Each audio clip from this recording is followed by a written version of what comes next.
Assalamualaikum warahmatullahi wabarakatuh. Perkenalkan, nama saya Ferlani Putra dengan NIM 2214050108, jurusan Teknik Bahasa Inggris kelas D. Saya akan membahas tentang pengelolaan ketatausahaan dan administrasi ketatausahaan. Dan ketatausahaan adalah suatu proses yang terbagi menjadi dua bagian, yaitu penataan surat dan penataan arsip. Yaitu penataan surat. Surat adalah suatu sarana komunikasi yang digunakan untuk menyampaikan informasi tertulis dari satu pihak kepada pihak lainnya. Dalam pengelolaan ketatausahaan, surat memiliki peran penting dalam penataan dan persuratan dan lingkungan pendidikan. Adapun jenis-jenis surat yaitu pertama, surat dinas. Surat yang berisi hal penting mengenai administrasi pemerintah dan pembangunan yang dibuat oleh lembaga pemerintah. Yang kedua, surat nota dinas. Surat yang berisi catatan singkat dari atasan kepada bawahan atau sebaliknya tentang suatu pokok persoalan kedinasan. Yang ketiga, memo.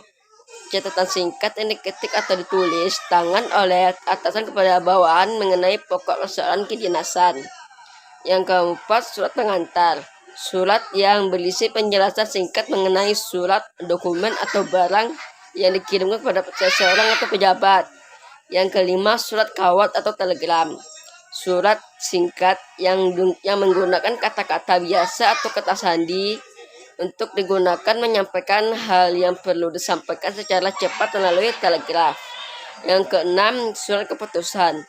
Surat yang berisi keputusan tentang suatu hal yang ditetapkan oleh pejabat yang berwenang.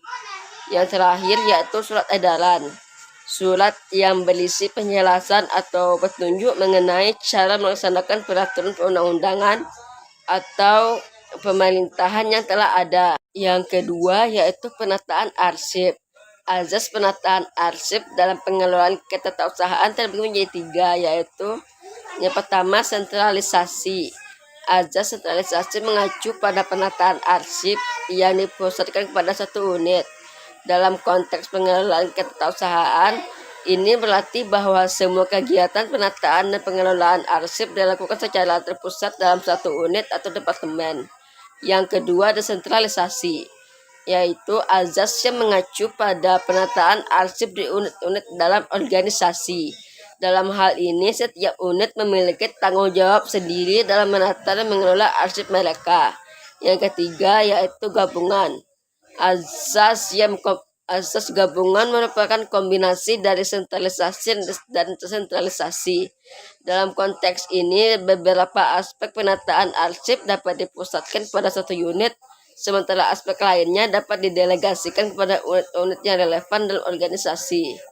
Sistem penataan arsip dapat dilakukan berdasarkan metode berikut. Yang pertama, berdasarkan masalah. Arsip dikelompokkan berdasarkan masalah atau topik tertentu. Yang kedua, berdasarkan abjad. Arsip disusun berdasarkan urutan abjad, baik berdasarkan nama ataupun judul dokumen. Yang ketiga, berdasarkan tanggal. Arsip dikelompokkan berdasarkan tanggal pembuatan atau tanggal terkait dalam dokumen. Yang keempat, berdasarkan nomor.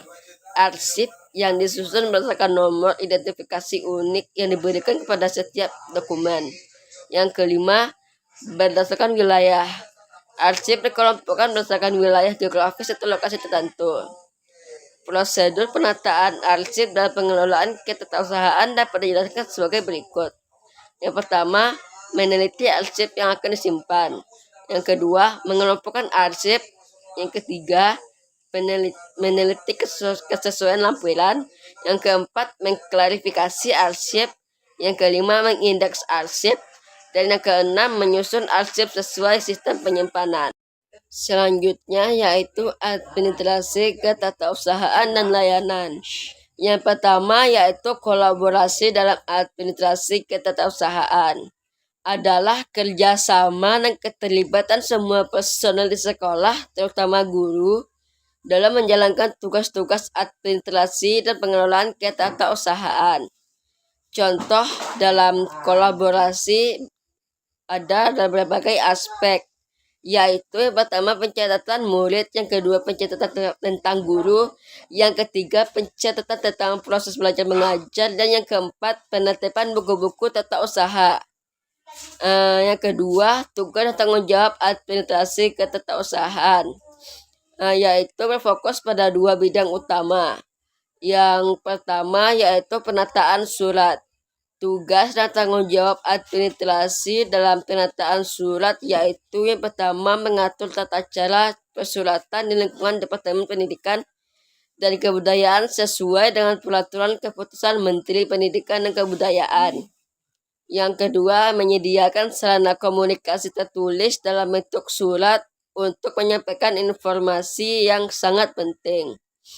Yang ketiga, membuat berbagai jenis surat seperti surat dinas, nota dinas, memo, surat pengantar, surat kawat atau telegram, surat keputusan, surat edaran, surat undangan, surat tugas, surat kuasa, surat pengumuman, surat pernyataan, surat keterangan, dan berita acara.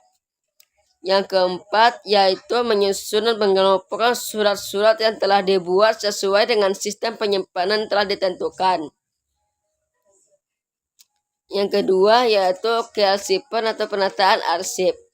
Tugas dan tanggung jawab administrasi dan penataan arsipnya itu yang pertama menggunakan azas penataan arsip seperti sentralisasi, desentralisasi atau gabungan untuk menyusun sistem penyimpanan arsip. Yang kedua, menetapkan sistem penataan arsip berdasarkan masalah, abjad, tanggal, nomor, atau wilayah. Yang ketiga, melakukan prosedur penataan arsip seperti meneliti arsip yang akan disimpan, mengelompokkan arsip, meneliti kesesuaian lampiran, mengklarifikasi arsip, dan mengindeks arsip dengan cara memberi ciri khas atau tanda tertentu. Yang keempat, menyusun arsip sesuai dengan sistem penyimpanan yang telah ditentukan. Terakhir yaitu manfaat administrasi ketatausahaan yang baik. Berikut adalah beberapa manfaat penting dari administrasi ketatausahaan yang baik, yaitu yang pertama efisiensi dan efektivitas. Dengan adanya pengelolaan teratur dan sistematis terhadap surat menyurat dan arsip, administrasi ketatausahaan memastikan efisiensi dan efektivitas dalam proses administratif. Yang kedua, komunikasi yang baik. Administrasi ketatausahaan yang baik memfasilitasi komunikasi yang baik antara pihak-pihak yang terlibat. Yang ketiga, pengawasan dan pengendalian. Administrasi ketatausahaan yang baik juga memungkinkan pengawasan dan pengendalian yang efektif.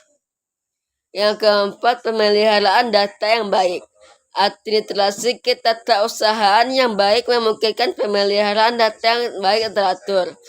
Yang kelima, transparansi dan akuntabilitas. Administrasi ketatausahaan yang baik meningkatkan transparansi dan akuntabilitas dalam pengelolaan lembaga. Yang keenam, penghematan waktu dan sumber daya. Dengan adanya administrasi ketatausahaan yang baik, waktu dan sumber daya dapat dihemat.